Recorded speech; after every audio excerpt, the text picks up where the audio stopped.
such a way that we don't scrub this off. What's going on, boys and girls, and welcome back to Project Zangetsu.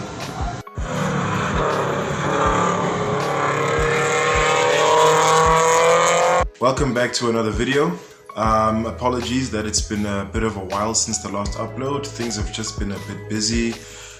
You know, this adulting thing involves a lot of multitasking, and yeah, life logistics just get overwhelming basically.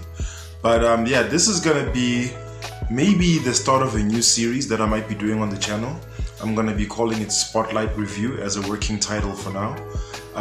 And this is gonna be a spotlight review on the Mitsubishi Evo 4. So I'm just basically making this review based on the fact that I got the opportunity to spend some time with one at the track day that I went to at Swartskop's Raceway.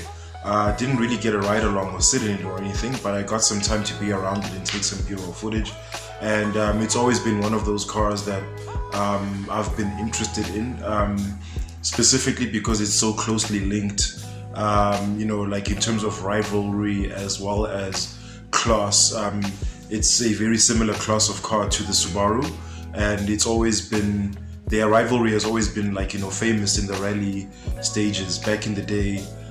When Tommy Mäkinen was driving the Evo and Colin McRae and Peter Solberg were known for the Subaru side of things, especially in that era of those cars, like in that model of those JDM cars.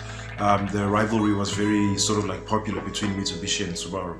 And the cars themselves are very similar and also very different in many ways.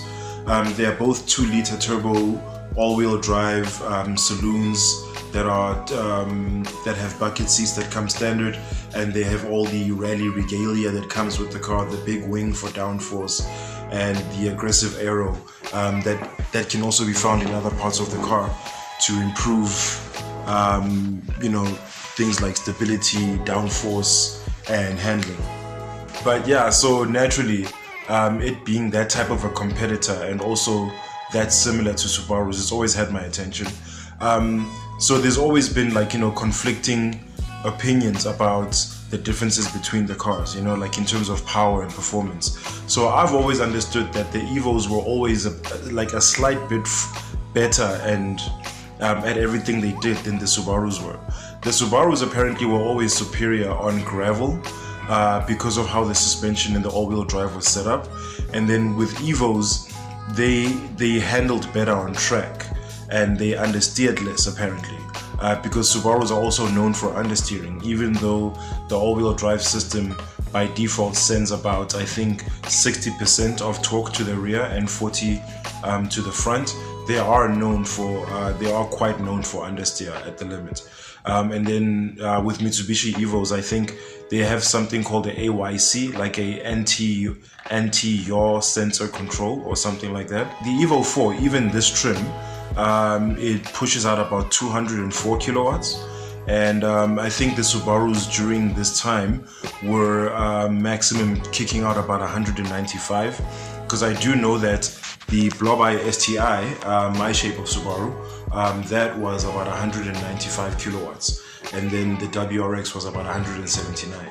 So yeah, the Evos were always a little bit faster, but I think things changed when it came up to the Evo 10. I think that's when the engine was a bit detuned or something like that, because it ended up being at like 190 or something like that kilowatts, when they had that new sort of like clutchless manual transmission that they had as well. But yeah, I've always been a big fan of Evos, all the way up to the Evo 9. The Evo 10, it's okay. I like the redesign. It was a bold, creative new choice, but it doesn't seem to be as potent as the Evo 9 from what I hear. So yeah, the Evo 4s all the way up until the Evo 9 have always been my cup of tea when it comes to Mitsubishi. The Evo 4 I've always liked specifically because it had a very unique look. You know, I've always liked its front end.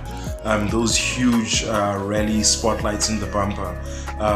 You know, it looks like, it's almost like they look like they're squashing the headlights between the bumper and the bonnet, but like somehow it doesn't look unattractive. It actually looks pretty nice. So I haven't yet had the chance to sit in one or drive one. I would love the opportunity to do so, but it's always been one of those cars that are on my list of desirable JDM classics to own one day. you know, up there with things like the Mazda RX-7 FD, the Nissan Skyline R34 GTR. Obviously, one would need a lot of bank to afford cars like that, but hey, one can dream as well. But yeah, I hope you guys enjoyed that spotlight review. I don't know much about this car, as obviously, as you can tell. I just thought I'd share my thoughts with you guys and also give you a video to watch. But yeah, if you enjoyed it, please click on the thumbs up icon to leave us a like. And I have been Zwelethu Mahlangu, and thanks for hanging out. If you'd like to see more from Project Zangetsu, please click on the subscribe button and be sure to hit the bell icon so you are notified each and every time I drop new content on this here channel.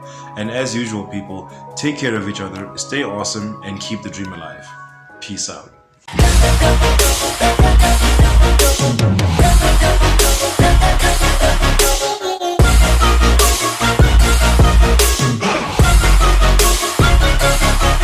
Grateful, oh yeah, able, oh yeah, I'm stable.